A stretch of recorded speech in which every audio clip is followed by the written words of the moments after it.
Fox 55 News, first at 10.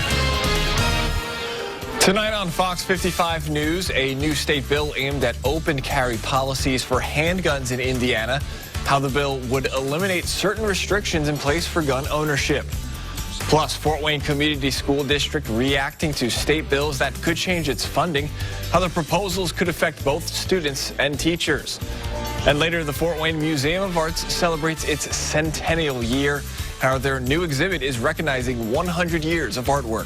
Fox 55 News starts right now. Good evening, I'm Chris Malooly. Thanks for joining us. Right now, a House bill currently being debated in state legislature could make it easier for Hoosiers to carry handguns.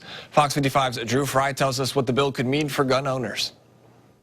Indiana gun owners may no longer need a permit to carry a handgun. Auburn Representative Ben Smaltz's bill would eliminate the current permit requirement, which he says will benefit one specific group of people. If you're a criminal and you're listening, this bill isn't for you. This is for everybody who has obeyed the law, that wants to protect themselves and their family, and up until the passing of this bill, will have to jump over hurdle upon hurdle and pay fee upon fee. Indiana State Police Superintendent Doug Carter testified against the bill Wednesday. He says those hurdles give police departments valuable information about potential threats to the community. We don't have the ability currently in our data set to even go to one place and find absolute clear information about people. And for us to step away from that is reckless. Supporters of the bill argue that it would still restrict people with criminal records from carrying handguns, so limiting law-abiding citizens is just unnecessary. Reducing gun crime isn't about additional laws. The people that are going to break those laws are going to do those bad things whether or not it's illegal. ZX Gun employee Phil J. notes that background checks already limit who his store can sell guns to. But Carter says Indiana State Police have rejected thousands of permit requests over the past several years through this current permit process. We also have empirical data, historical empirical data, where the system does work. The Public Policy Committee will vote on the bill next week and decide if they want to present it to the full Indiana House of Representatives. In Fort Wayne, I'm Drew Fry, Fox 55 News. And Representative Smaltz says the House is also committed to making up for any lost revenue police departments currently earn from those permit fees. The Fort Wayne School Corporation and Education Association say they are opposing some state bills being discussed in Indianapolis.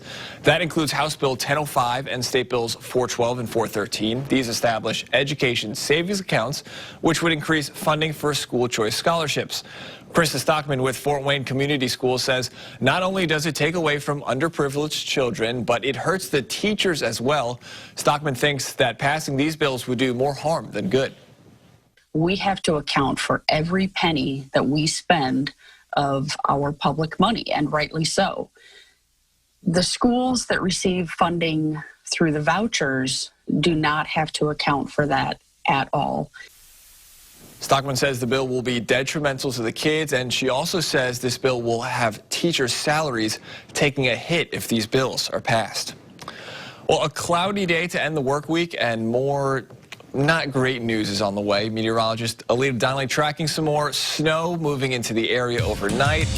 And she's in with the latest. Alita, more snow, huh? I know, Chris. But at least, thankfully, from last night, our snow totals actually went down. I'll have more on that in a few minutes. But for the most part, many of us still pretty much just continuing to see those dry and cloudy conditions across the area. But you can see some of that snow off into northwest Indiana. And as we take a wider look at the system, you can see it pretty much into northern Illinois. And it's slowly going to be making its way as it moves eastward through the overnight hours and into the day tomorrow. So I am expecting to see those snow showers. We're moving into the area by the time we get to sunrise, but Chris, I'm expecting them to be on and off, and I'll have more on the totals in a few minutes.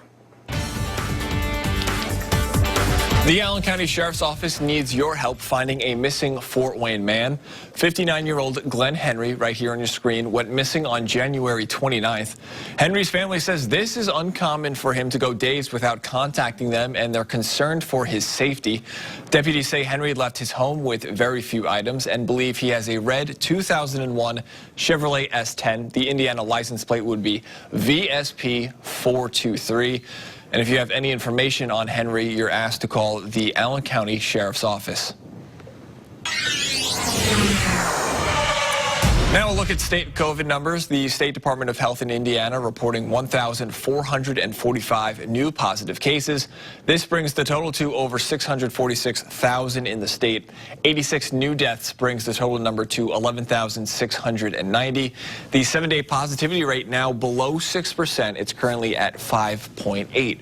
37% of ICU beds are now available, and 79% of ventilators are also available in Indiana hospitals. Around our area, Allen County reporting 91 cases and 1 death. DeKalb adds 18 new cases and 1 death. Elkhart County adds 29 cases and 2 deaths. Grant County adds 14 cases and 1 death. Huntington adds 21 cases and 1 death. Noble County adding 11 cases. Paulding adds 5 cases and 3 deaths. Van Wert adds 15 cases and 1 death. And Wells County adding 10 cases and 1 death tonight. A look at state COVID vaccination numbers within the last 24 hours. 19,302 first doses have been administered, and 20,752 are now fully vaccinated. The total first dose of the vaccine administered in the state is over 779,000, and number of fully vaccinated now over 300,000. Noble County is also making it easier for people to get vaccinated. The county health department announcing a COVID-19 vaccination call center. This will help people get scheduled and register for a vaccine. Here on your screen are the days and hours of the operation of that vaccine clinic. Currently, the vaccine is only available to those Hoosiers 65 and older. The Wabash County Health Department is also urging people to answer their phone calls about vaccine appointments. The department says the clinic may have extra vaccines available, but the problem is people on the waiting list have to answer their phone during clinic hours when they call them. The clinic is located at the Honeywell Center Legacy Room. The hours of operation are on your screen right here. Due to the long waiting list, the department says they won't be able to leave a message.